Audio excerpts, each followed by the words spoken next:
Miss Collier explains Fractions and percentages. Today, our learning intentions are to understand that percentages can be thought of as fractions with the denominator of 100, and to be able to convert a fraction to a percentage and a percentage to a fraction in its simplest form. We will know we are successful when we can convert a percentage to a fraction or mixed number, and when we can convert fractions to percentages.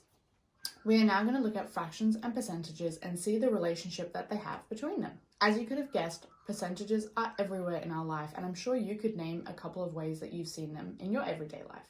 As well as that, they're used in many jobs. A project manager calculates the fraction of a construction's total cost for wages, buildings, materials, tax, etc.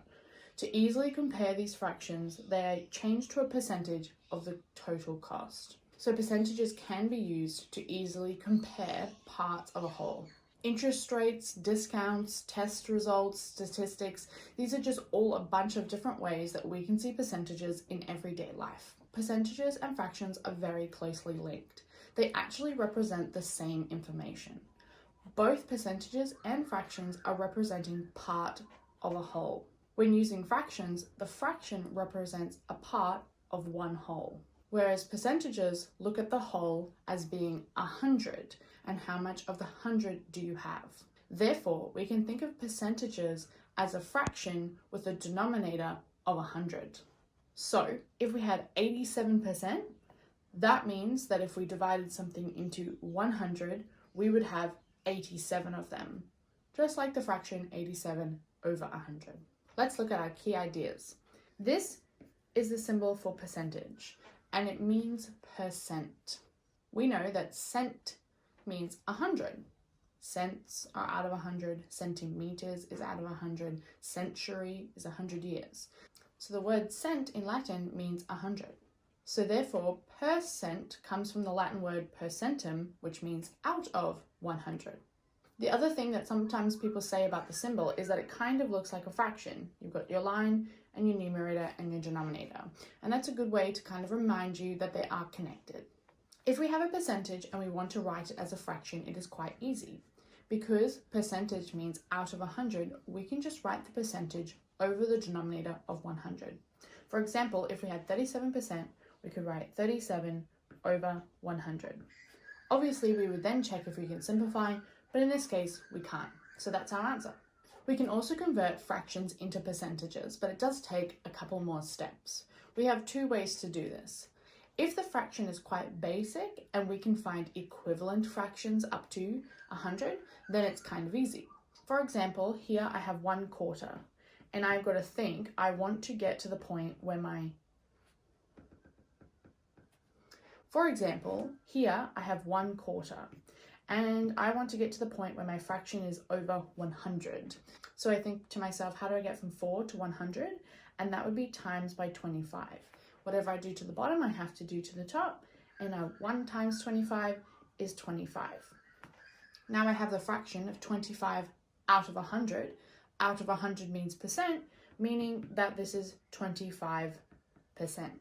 However, if our fraction isn't going to be that kind to us, for example, 3 over 8, nothing multiplied by 8 equals 100, then we need to do a different step, and that is to multiply by 100. I want to take a moment to tell you why we multiply by 100. So remember, I said that fractions were out of 1. So the fraction is a representation of how much of the number 1 we have used up. Whereas percentages are a representation of 100.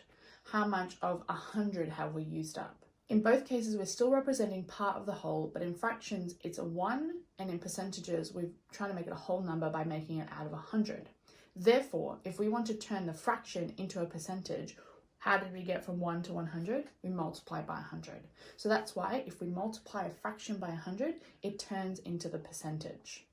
Now you should know how to multiply fractions. So here, if I had 3/8 times 100, I would know my first step is to put my 100 over 1, then multiply the numerators. 3 times 100 equals 300, and multiply the denominators. 8 times 1 is 8. Now we're going to simplify. How many times does 8 go into 300? Well, that is 37, and then there's a half left over, 0.5%. Or you can write 37.5%. It's up to you. Let's convert some percentages to fractions. Express these percentages as fractions, as mixed numbers, or in their simplest form. So A is 17%. I need to write it out.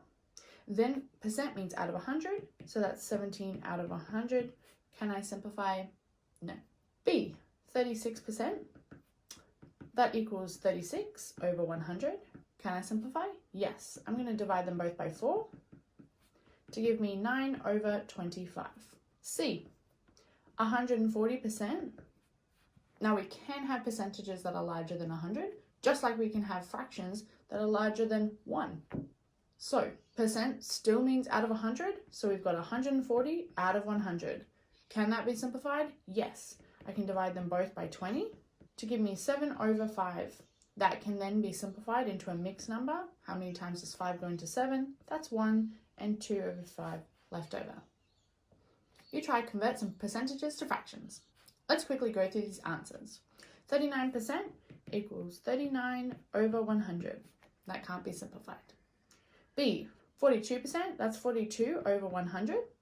And I'm going to divide both of them by 2 to give me 21 over 50. 220% equals 220 over 100. And I'm going to divide them both by 20 to give me 11 over 5. 5 goes into 11 2 times with 1 left over. Let's convert to percentages using equivalent fractions. Convert the following fractions to percentages. A is 5 over 100. Well, that's already out of 100. So how many out of 100 do I have? 5. So that's 5%. B is 11 over 25. Now I need to get it to be over 100. How do I get from 25 to 100? Well, that's times by 4. 11 times 4 is 44. So how many out of 100s do I have? I have 44%. You try to convert some fractions to percentages using equivalent fractions. Let's quickly check these answers. 9 over 100, it's already out of 100, so therefore it's 9%. B is 11 over 20. How do I get from 20 to 100? Well, it's times by 5. 11 times 5 is 55, meaning this is 55%. Lastly, let's convert percentages that don't want to be kind and we need to multiply by 100. Convert the following fractions to percentages. A is 3 over 8, and I need to write my question out, remember? And now I'm going to go 3 over 8 times by 100, and of course I need to put it over 1. 3 times 100 is 300, and 8 times 1 is 8. How many times does 8 go into 300? That's 37.5%. 3 3/5. Well, you guessed it, whenever we multiply fractions, we need to convert it into an improper fraction. 3 times 5 is 15, plus 3 is 18, 18 over 5. Now I need to times it by 100 over 1. 18 times 100 is 1800. 5 times 1 is 5. I can use my calculator for this. How many times does 5 go into 180? That's 360%. You try to convert some by multiplying by 100. Let's quickly check these answers. I need to go 7/40 times 100 over 1. 7 times 100 is 700. 40 times 1 is 40. How many times does 40 fit into 70? I can use a calculator. 177.5%. B, I need to convert it into an improper fraction. 2 times 4 is 8, plus 1 is 9 over 4. Now I'm multiplying by 100 over 1. 9 times 100 is 900. 4 times 1 is 4. How many times does 4 fit into 900? That's 225%. I hope now you know the procedure for converting between fractions and percentages.